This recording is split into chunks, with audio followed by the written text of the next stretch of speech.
was 11 years of age, I did a repertory, I was in a repertory company, a little season of it. And during that time, George and Beryl Formby came to see me there. I think they must have been doing a bit of talent spotting or something.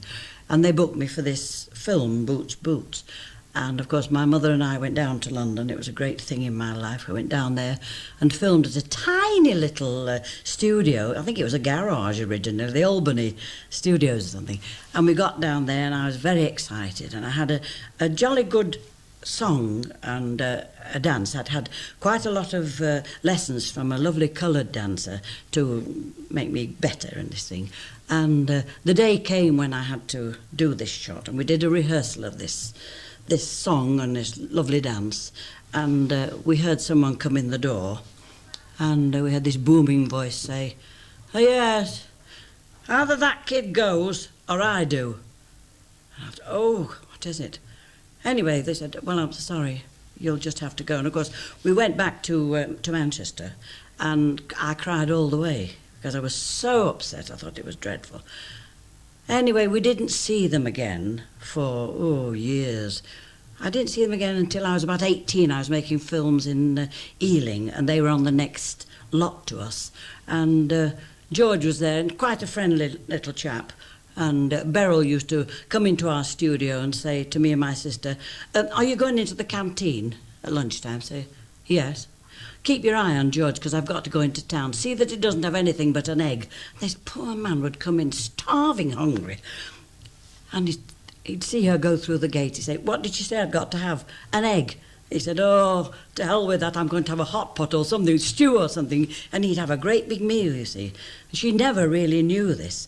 But anyway, that was when I was 18. I used to talk to George quite a lot because he was a very inoffensive man. And then I didn't see him again for, quite a long time. I joined Henry Hall's orchestra, and I think I was about 21 or 22, something like that. And we used to do a guest night every week, Henry Hall's guest night. And one week, George Formby was booked to come into this show. And there were no dressing rooms, you see. Henry Hall had number 1 dressing room, and I had number 2. And Henry came to me and he said, "We've got George Formby." So I said, "Oh, that's nice." I said, "Is Beryl with him?" So I said, "Oh, yes." He said, "Do you think you could possibly let her share your room just for the evenings?" I said, "Yeah, with pleasure." So in comes Beryl, and she said, "Do you mind if I share your room?" So I said, No, it's fine. And we were talking quite a bit, and she said, "Wasn't I a cow to you when you were a little girl?" I said, "Yes." I said, "But never mind, Beryl. Let's leave that now. Now let's be normal." And from then on, she was fine. You know, we didn't have any bother at all. I don't know whether that scene was cut out of the film, but it was a cabaret number. And I know when I got away from there, they said that Beryl was going to do that song and the dance as well. But whether she did or not, I was too upset to know whether she did it or whether she didn't, you know. But, it was an awful time. I hated it. And how come that your name was left on the credits? Maybe because... I don't know. I have tons of fan letters saying, "I'm going to watch a film with you," and every time it's shown on Boots, Boots. I don't know. I've no idea. No one's ever said anything. And it's just been there and there. And eventually, you came along and said, "I see your name was on there. Do you know anything about it?" But I wasn't a great friend of George and Beryl's. I just knew them, She was a very disliked lady, I'm afraid. But saying that, had she not have been a very firm person, George wouldn't have been the star. I mean, he would have been a little sort of second-turn comic. But Beryl absolutely, she drove him. She was fantastic. No one must make their eyes at him. If a chorus girl sort of did that, she'd get rid of them. But George was very sweet. Yes. When it came time to do this rehearsal in the studio, I rehearsed with this lovely band and that. I'd just done the whole rehearsal and it was great. And they all said, "Oh, fine." All of a sudden, a voice boomed out at the back. It was Beryl. And she said, "Either that kid goes or I do." That's it. Can you describe what the act was? Because, in fact, Beryl does do it in the film. Does she? To hear you... Well, I don't know. I was only 12. I mean, I don't know. I don't know. It was just a cabaret, I think.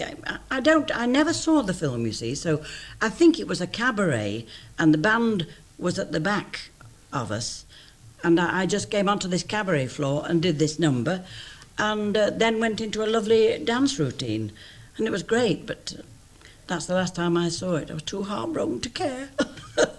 That's wonderful. Can I just broaden it now away from that, just to talk about George Formby, ask in general if you can sort of conjure up how famous he was back in the 30s and 40s, because it must have been quite a thing for, I mean, I think it was 1934-ish, wasn't it? And I mean, George was quite famous then, wasn't he? Oh, yes. Can you conjure up how famous he was for viewers today who...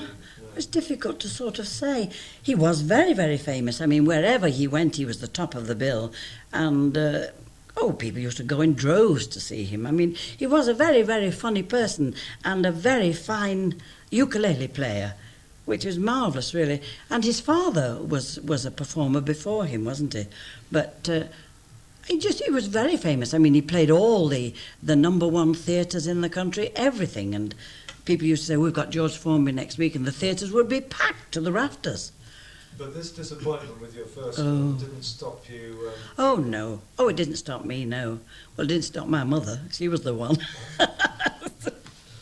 Can I just ask you a final thing? You may not be able to answer this, but some people think that George Formby really was the sort of gormless Lancashire idiot that he played on the screen. Is your impression that he was as he appeared, or that maybe he was something different, a bit shrewder in real life? No. He was very gormless. I know when I made one of this film at Ealing, I was only nearly 18, and I had to have, with getting up very early in the morning, I had a car, but I couldn't drive, so I had to have a chauffeur. And I was doing some scenes one day, and I'd finished rather early, and I sent through to the tannoy, to the car park lodge, and said, would you ask our driver to come? And they said, we can't find him. I said, well, where is he? I said, good God, I pay him enough, he's got enough money. He was under George Formby's car, mending it. I said, what are you doing? He said, well, George looked a bit lost and came out. His great big Cadillac or a Pontiac, one of those. And he said, I don't know what to do. He said, my car's gone wrong. Do you think you could help me? And of course, my chauffeur, in my uniform, was on his back, mending his car. But he was very sort of like that, George. He was very... Gormless is a wonderful expression, you know. When I first met him, I was amazed because his mouth never shut. He said...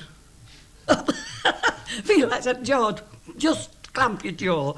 But it's a shame. He was a very kind person. He'd give you anything. Anything. I think if a down and out came along and said, oh dear, I'm so hungry, I'd give him a fiver, or that's a gorgeous suit. He'd give him his suit. Anything. He used to give everything away. And that's why Beryl, as I say, was so very strict. She never let him make a move without her. But as far as a business lady, she was tremendous. But it didn't stop her being hated.